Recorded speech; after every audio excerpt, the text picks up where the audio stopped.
as you call it, Chero, let me ask you again, does it matter, is it a big issue who leads this kind of discussion? Because there is a feeling among a certain section of Kenyans that the people who are said to be leading this hustler narrative that is causing this class war, which in your opinion is not a bad thing, they are part of the very same political class that is on the other side.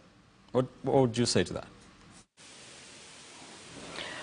Well, first of all, I wouldn't call it a class war. I think some of the nomenclature that we ascribe to some of these things is what triggers panic, fear, hostility. This is not a class war. We are talking about class consciousness here.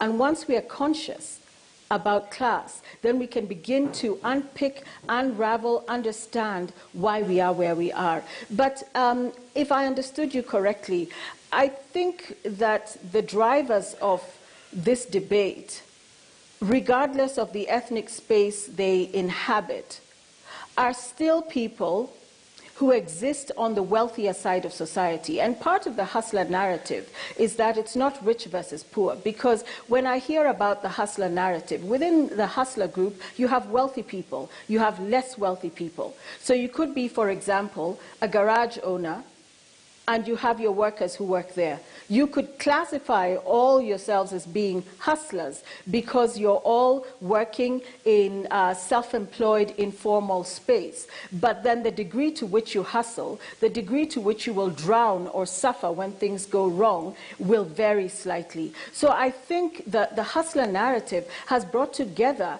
a motley crew of Kenyans, whereas in the past it was just rich versus poor. Now you have degrees of rich, degrees of poor, sitting on one side, saying we have to understand why a smaller group or a particular group is controlling and manipulating the resources for its benefit and not the benefit of the vast majority of us. And I think that is what the discussion is about, and it's a useful discussion that we need to have. Because even if you go back to our potential ethnic enclaves and the ways in which we have been divided ethnically. You go to the Rift Valley, you will have a few families that have controlled and managed the Rift Valley all these years.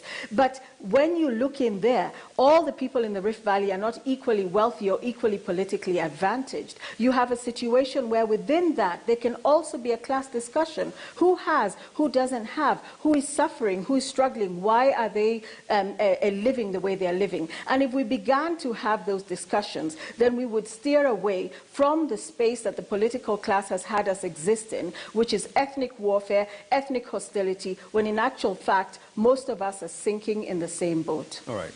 Dunstan, yes. This is a very delicate issue. We have had utterances and remarks from